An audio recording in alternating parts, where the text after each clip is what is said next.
Hi, I am Syra Rochelle J. Fuliarco from BSMT 1YA8, and this is my presentation in Basic Seamanship. Identify safe and unsafe working practices on board the ship and correctly don personal protective equipment. Important PPE used on ship. Are you protected? PPE, a critical factor to seafarer safety on board. Seafarer face one of the highest risks of workplace injury, death, and personal protective equipment (PPE) is considered as a first line of defense to keep maritime workers safe.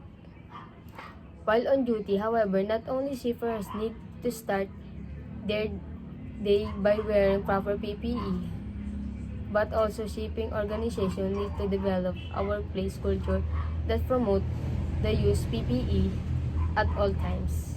Unsafe.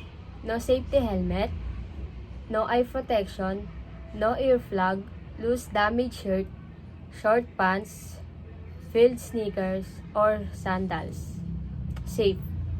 Wear safety helmet, wear eye protection, wear earplugs, wear dust mask when necessary, fasten chin strap, wear fitted working clothes, wear harness, button sleeve, wear safety gloves when necessary, keep trouser edge in the place. Wear safety shoes. Are the personal protective equipment on board ship? 1. Protective clothing. Protective clothing is a coverall which protects the body of the crew member from hazardous substances like hot, oil, water, welding, spark, etc. It is popularly known as a boiler suit. Number 2. Helmet. The most important part of the human body is the head. It needs utmost protection, which is provided by a hard plastic helmet on the ship. A chin strap is also provided with the helmet, which is kept. Number 3. Safety shoes. Maximum of the internal space of the ship utilized by the cargo and machinery, which is made of hard metal, which is make it clumsy for a crew. To walk around, safety shoes ensure nothing happens to the crew members while working or walking on board. 4. Safety hand gloves. Different types of hand gloves are provided on board ship. All these are used in operation wherein it becomes imperative to protect one's hands. Some of the gloves provided are the heat-resistant gloves to work on hot surface, cotton gloves for normal operation, welding gloves, chemical gloves, etc. 5. Goggles. Eyes are the most sensitive part of the human body, and daily operation on ship chances are very high for having an eye injuries. Protective glass or goggles are used the eye protection, whereas welding goggles are used for welding operation, which protects the eyes from high intensity spark. 6. Air muff. Engine room of the ship produce 110 to 120 dB of sound, which is very high for human ears. Even few minutes of exposure can lead to headache, irritation, and sometimes partial or full hearing loss. An ear muff or earplug is used on board ship, which dampens the noise to a bearable decibel value. 7.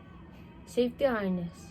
Routine ship operation include maintenance and painting of high and elevated surfaces, which require crew members to reach areas that are not easily accessible to avoid fall from such heightened area. Safety harness is done by operator at one end and tied at a strong point on the other end. 8. Face mask. Working insulation surface painting or carbon cleaning involves minor hazardous particles which are harmful for human body of inhaled directly. To avoid these, face masks are provided which acts as shield from hazardous particle. 9. Chemical suit. Use of chemical on board ship is very frequent and some chemicals are very dangerous. When they come in direct contact with human skin, a chemical suit is worn to avoid such situation. 10. Welding shield. Welding is a very common operation on board ship. For structural repair, a welder is provided with welding shield or mask which protect the eye from coming in direct contact with ultraviolet rays of the spark of the weld. Next to work. Our formal management system uses control high-risk activity as part of control safety measures. This can enable an assessment of risk to made and to specify control measures which will the permit. Should mention the measure undertaken to make job and safeguards that need to undertaken during the operation. The permit should have period of validity should not exceed 24 hours. Only the work which is the permit preferred be undertaken and no other job should be done. What is a risk assessment on board ship? A risk assessment is simplified assessment of risk. It is an examination of tasks or job that may be carried out on the board, identify the presence of hazard that may cause harm to people, property, or the environment. The HSE suggests that risk assessment should follow 5 simple steps. Step 1. Identify the hazards. Step 2. Decide who might be harmed and how. Step 3.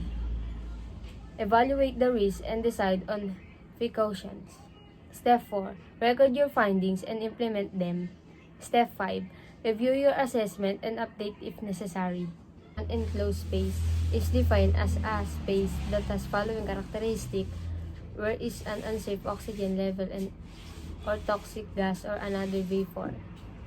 Limited openings for entry and exit. Unfavorable natural ventilation and not designed for continuous worker occupancy. And includes, but is not limited to, cargo spaces, double bottoms, fuel tanks, ballast tanks, cargo pump rooms, cargo compressor rooms, cofferdams, chain lockers, void spaces, dock keels, interbarrier spaces, boilers, engine crank cases, engine sewage air receivers, sewage tank, and adjacent connected spaces. This list is not exhaustive and list should be produced on ship-by-ship basis to identify enclosed spaces. Source: IMO Resolution A1050-27 Revised Recommendation for Entering Enclosed Spaces Aboard Ship 21 December 2011 International Maritime Organization Regulatory Guidance. What precaution must be taken before entering an enclosed space? The confined space to be well ventilated before entering. Enough time should be allowed to establish a ventilation system.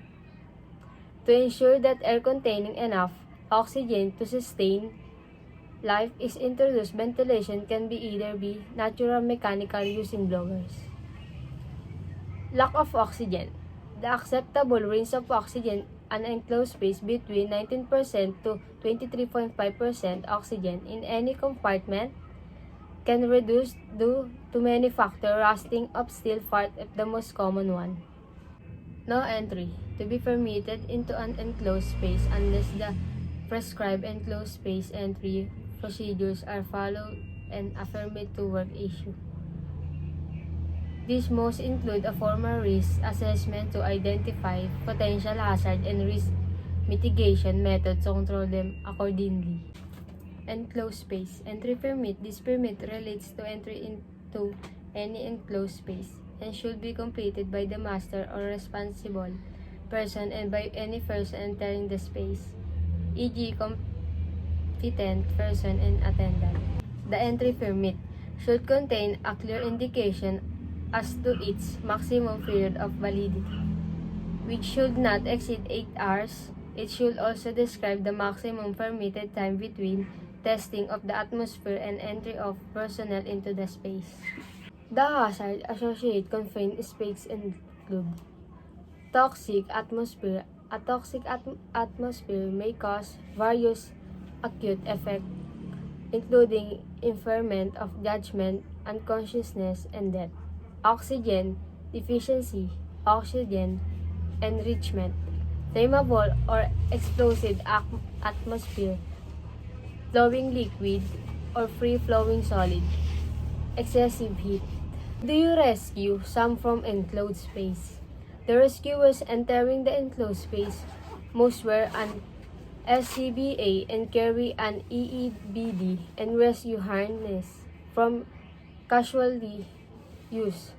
They should be in continuous communication with the rescue supervisor who should authorize the master of events. Personnel should be allocated to relieve or back up the rescued.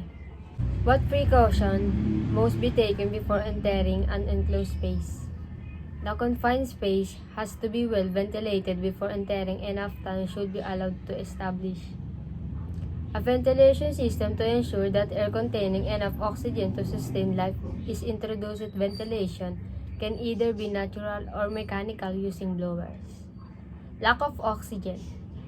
The acceptable range of oxygen in an enclosed space is between 19.5% to 23.55%. Oxygen in any compartment can reduce due to many factors, rusting of steel parts.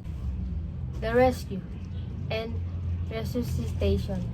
Equipment are to be present outside the confined space. Rescue equipment includes breathing air apparatus, spare, charge, bottles, stretchers, means housing incapacitated person from space like a tripod, rescue harness, portable lighting, etc. A free entry checklist may include the following. 1. Discuss prior to entry scope or of work to be done inside confined space. 2. Permit confined space entry permit has been issued. 3. Verification of condition. 4. Testing result. 5. Monitoring. 6. Ventilation. 7. Isolation. 8. Equipment, clothing, tools, and personal protective equipment. 9. Training. 10. Standby rescue team.